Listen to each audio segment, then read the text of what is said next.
بالله من الشيطان الرجيم بسم الله الرحمن الرحيم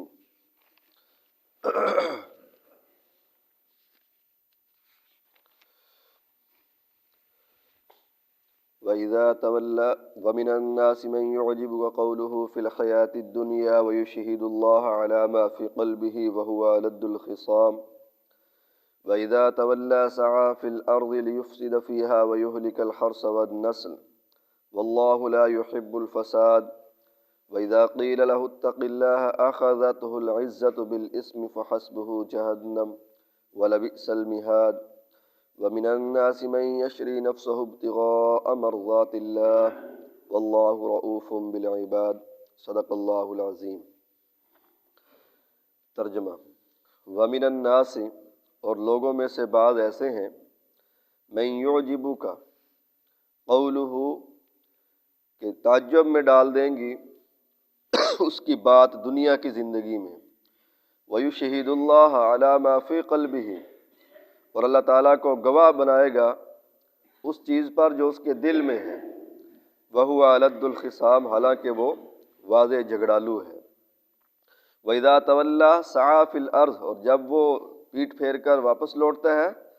تو کوشش کرتا ہے زمین میں، لِيُفْسِدَ فِيهَا، تاکہ اس زمین میں فساد پیدا ہو، وَيُهْلِكَ الْحَرْثَ وَالنَّسْلَ، اور ہلاک کر دے کھیتی کو اور جانوروں کی نسل کو، واللہ لا يحب الفساد، اور اللہ تعالیٰ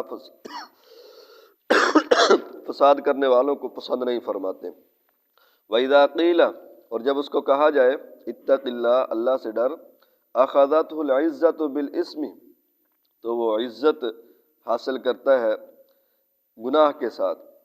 فَحَسْبُهُ جہنم، تو اس کا ٹھکانہ جہنم ہے، وَلَبِئْسَ الْمِہَادُ، اور یہ برا بچھونا ہے۔ وَمِنَ النَّاسِ مَن يَشْرِي، اور لوگوں میں سے بعض وہ ہیں جو خریدتے ہیں اپنے نفس کو، ابتغاء مرضات اللہ، اللہ کی رضا کو حاصل کرنے کے لیے، واللہ رؤوف بالعباد، اللہ تعالیٰ بندوں پر مہربان ہے۔ یہ بھی جو پہلی دو آیات ہیں اس کا ایک واقعہ ہے، پس منظر ہے، یعنی دوسرے لفظوں کے اندر ایک شان نزول ہے۔ ایک آدمی تھا اخنس بن شریک، یہ منافق تھا، لیکن اوپر سے باتیں بہت بنایا کرتا تھا، کیا کرتا، باتونی بہت تھا۔ دوسرے لفظوں کے اندر حضور نبی کریم صلی اللہ علیہ وسلم کی مجلس کے اندر آتا،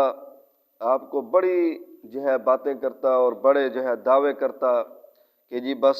آپ کی مہربانی، جب سے آپ آئے ہیں ہمارے علاقے کے اوپر بہت بڑی رحمت آ گئی ہے، ہم آپ کی مجلس کے اندر آتے ہیں دل کو بڑا سکون ملتا ہے، ٹھیک ہے نا جی، ایسے دل سکون کے اندر ہوتا ہے جیسے مچھلی پانی کے اندر سکون میں ہوتی ہے، اور جب آپ کو نہ دیکھیں، آپ کی مجلس سے اٹھ کر چلے جائیں تو ایسے لگتا ہے جیسے مچھلی پانی کے باہر تڑپ رہی ہوتی ہے۔ آپ اللہ تعالیٰ کی بہت بڑی ہمارے لیے رحمت بن کر آئے ہیں، ہمارا دنیا بھی ہماری بن گئی، آخرت بھی ہماری بن گئی، آپ کو جب دیکھتے ہیں تو ہمیں جنت اور جہنم کا نظارہ سامنے آتا ہے۔ یعنی یہ باتیں بہت بنایا کرتا تھا، باتیں ہر طرح کی کرنی اس کو آتی تھی۔ تو حضور نبی کریم صلی اللہ علیہ وسلم بھی کیونکہ باتیں بنایا کرتا تھا، اور جو باتیں کرنے والا ہوتا ہے اکثر آدمی اس کی باتوں کے اندر آ جاتا ہے، اس کو اپنا سمجھ بیٹھتا ہے۔ تو حضور نبی کریم صلی اللہ علیہ وسلم حالانکہ سب سے زیادہ ذہین، سب سے زیادہ فطین، سب سے زیادہ سمجھدار تھے، تو آپ کو بھی اس کی باتوں کے اوپر تعجب ہوتا تھا، ٹھیک ہے نا؟ دوسرے لفظوں کے اندر کہ آپ اس کی باتیں سن کر خوش بھی ہوتے تھے، بھی جب یہ سنی جائے کہ بھی واقعتاً یہ صحیح مومن ہے، اچھا مومن ہے، اپنے ایمان کے اوپر قسمیں بھی کھائے، لیکن اس کا جو فعل تھا، اس کا جو کردار تھا وہ یہ تھا کہ جب حضور کی مجلس سے اٹھ کر جاتا تو جاتے ہوئے راستے کے اندر اگر صحابہ کی فصلیں کٹی ہوئی ہیں، جیسے وہ باندھ کر رکھ دیتے ہیں گانٹھے، ان کو آگ لگا دیتا۔ اگر کوئی جانور چرتا پھر رہا ہے اس کو وہ اس کی کھونچے کاٹ ڈالتا، اس کو قتل کر دیتا۔ تو اور اگر کوئی کہتا کہ یہ تم کیوں کر رہے ہو، تو کہتا کہ بھئی مجھے کون پوچھنے والا ہے، مجھے کون روکنے والا ہے، کیونکہ حضور نبی کریم صلی اللہ علیہ وسلم کے ساتھ تعلقات زیادہ بنائے ہوئے تھے۔ تو اسی طرح جو صحابہ کرام غریب ہوتے تھے ان کو گھورتا، ان کی بے عزتی کرتا، تو اللہ تعالیٰ نے یہ آیات نازل فرمائی کہ وَمِنَ النَّاسِ مَن يُعْجِبُكَ قَوْلُهُ فِي الْحَيَاةِ الدُّنْيَا، کہ لوگوں میں سے کچھ ایسے لوگ بھی ہیں کہ میرے محبوب ان کی دنیا کے اندر باتیں آپ کو عجب تعجب میں ڈالتی ہیں، بڑی پیاری لگتی ہیں۔ تعجب سے مراد یہ نہیں کہ بھی وہ جھوٹ جیسے تعجب وہ ہوتا ہے، نہیں، آپ کو بہت اچھی لگتی ہیں، بڑی پیاری لگتی ہیں، ٹھیک ہے نا جی۔ تو فرمایا کہ وَيُشْهِدُ اللَّهَ عَلَى مَا فِي قَلْبِهِ، جو اس کے دل میں ہے اس پر اللہ کو گواہ بناتے ہیں، یعنی قسمیں کھاتے ہیں اللہ تعالیٰ کی، جھوٹی قسمیں کھاتے ہیں کہ جی میں بڑا مومن ہوں، بڑا پکا ایمان ہے، مجھے بڑا سکون آتا ہے آپ کی مجلس کے اندر۔ وَهُوَ أَلَدُّ الْخِصَامِ، حالانکہ اس کی حالت یہ ہے کہ وہ تو واضح جھگڑالو ہے، وہ تو جھگڑا فساد کرنے والا ہے۔ تو بھئی یہاں پر یاد رکھیں، خصام، الد، یہ جو جھگڑالو آدمی ہوتا ہے یہ اللہ تعالیٰ کو پسند نہیں ہے۔ حدیث پاک میں آتا ہے ابغض الرجال الد الخصام، کہ آدمیوں میں سے سب سے زیادہ ناپسندیدہ اللہ تعالیٰ کو جھگڑالو آدمی ہے۔ بعض آدمیوں کی عادت ہوتی ہے ایسے ہی بحثیں مباحثے، ایسے ہی جھگڑے فساد، ٹھیک ہے نا جی، کبھی کسی کے ساتھ متھا لگا کے کھڑے ہو جانا، کبھی کسی کے ساتھ، تو یہ کوئی اچھی چیز نہیں ہے، اسلام اس کو پسند نہیں کرتا۔ اور فرمایا وَإِذَا تَوَلَّىٰ سَعَىٰ فِي الْأَرْضِ، اور جب وہ پیٹ پھیر کر جاتا ہے تو کوشش کرتا ہے زمین میں فساد مچانے کی، یعنی فساد یہی ہے کہ وَيُهْلِكَ الْحَرْثَ، کہ کھیتیوں کو جلا دے، والنسل جو ہے جانوروں کو ہلاک کر دے، لوگوں کو جو ہے ساتھ جو ہے جھگڑے کرے، لوگوں کو گورے۔ واللہ لا يحب الفساد، اللہ تعالیٰ فساد کو پسند نہیں فرماتے۔ وَإِذَا قِيلَ لَهُ اتَّقِ اللَّهَ، جب اس کو کہا جائے کہ اتق اللہ، اللہ سے ڈر، أَخَذَتْهُ الْعِزَّةُ بِالْإِثْمِ، تو وہ گناہ کو لیتا ہے، گناہ والے کام کرتا ہے، گناہ کے ذریعے سے عزت حاصل کرنے کی کوشش کرتا ہے۔ حالانکہ عزت اور احترام اور قدر جو ہے وہ اللہ کو راضی کرنے کے ساتھ آتی ہے، گناہوں کے ذریعے سے عزت جو ہے وہ حاصل نہیں ہوتی، اگر وہ عزت ہو بھی صحیح تو عارضی ہوتی ہے۔ اگر کسی کو جھوٹ بول کر کوئی جو ہے وہ تسلی دے دی ہے، جھوٹ بول کر جو ہے کسی کا پیسے لے لیے، تو وہ وقتی طور پر تو کہے گا ٹھیک ہے جی صحیح ہے، لیکن بعد میں جب اس کو حقیقت کھلے گی تو پھر اس کو افسوس لگتا ہے ایسے آدمی کے اوپر۔ تو سچی بات کے ساتھ، اللہ کی رضا کے ساتھ جو ہے عزت وہ دائمی ہوتی ہے۔ آپ دیکھ لیں اللہ والے جتنے بھی ہیں، ٹھیک ہے نا جی، مرنے کے بعد بھی اللہ تعالیٰ نے ان کی عزتوں کو برقرار رکھا ہوا ہے۔ فرمایا فحسبہ جہنم، اس کے لیے جہنم ہی کافی ہے، وَلَبِئْسَ الْمِہَادُ، اور اس کا بچھونا برا ہے، یعنی جہنم کے اندر انگاروں کے اوپر لیٹنا۔ اور یہ آگے بھی ایک اور واقعہ ہے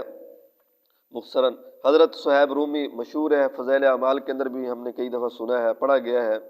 یہ حضرت صہیب رومی یہ کوئی روم کے رہنے والے نہیں تھے، یہ اصل میں مکہ مکرمہ کے ہی رہنے والے تھے، قبیلہ بنو نمریہ اس کے ایک فرد تھے، لیکن بچپن کے اندر ان کو کوئی پکڑ کر لے گئے تھے، پھر یہ بیچارے غلام در غلام ہوتے گئے، پھر واپس آئے مکہ مکرمہ کے اندر، اور ان کو اتنا یاد تھا کہ میرا قبیلہ بنو نمر ہے اور میں فلاں فلاں جگہ پر جو ہے وہ کھیلا کرتا تھا، اس کے علاوہ کچھ یاد نہیں تھا۔ تو جب حضور نبی کریم صلی اللہ علیہ وسلم نے نبوت کا اعلان کیا تو یہ تجارت کی مالدار تھے، بڑے سمجھدار تھے، بڑے خوبصورت تھے، مسلمان ہوئے۔ مسلمان ہونے کے بعد جب حضرت ابوبکر، حضرت عمر رضی اللہ تعالیٰ عنہ اور حضور نبی کریم صلی اللہ علیہ وسلم نے ہجرت کر کے مکہ سے مدینہ تشریف لے گئے، تو یہ ان کا دل نہیں لگتا تھا مکہ مکرمہ، باوجود اس کے کہ مالدار تھے، سب کچھ آرائش تھی، سب سہولیات تھی، لیکن پھر بھی دل نہیں لگ رہا تھا۔ تو ایک دن انہوں نے بھی ہجرت کا ارادہ کیا، ایک آدمی تھا، اس نے قرضہ دینا تھا حضرت صہیب کا، اس نے کہا کہ بھئی یہ تو یہاں سے جا رہا ہے مدینہ منورہ کے اندر، کوئی سالوں کے بعد جو ہے یہ ان کے تعلقات، آخر لڑائی ختم ہونی ہے، یہ وہ غالب آ گئے تو تب بھی جو ہے لڑائی ختم، یا یہ غالب آ گئے تب بھی لڑائی ختم، تو یہ قرض کا مجھ سے مطالبہ کرے گا۔ قرض بھی بہت زیادہ تھا، تو اس نے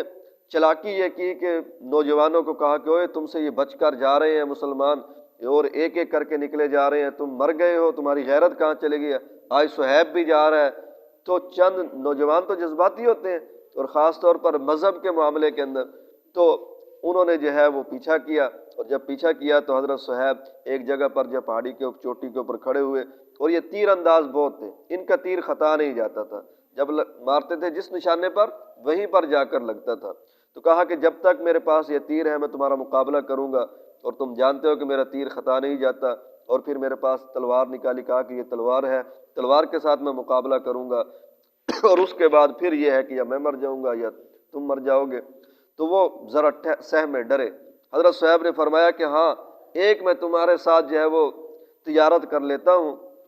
وہ یہ ہے کہ مکہ مکرمہ کے اندر میرا مال ہے، وہ فلاں جگہ پر پڑا ہے، وہ آپ لے لیں، اور جس نے ابھارا تھا اس کو کہا کہ بھائی جتنا میں نے آپ سے قرض لینا ہے میں نے معاف کر دیا، آپ سے نہیں لوں۔ بس اس کا مقصد تو یہ تھا۔ اس نے کہا اچھا آپ مجھ سے پیسے نہیں لیں گے؟ کہا کہ نہیں۔ یہ ساری جماعت واپس آ گئی اور پھر یہ حضور کے پاس گئے۔ جب حضور کے پاس حضرت صہیب پہنچے تو حضور نے فرمایا کہ رابح البیع، کہ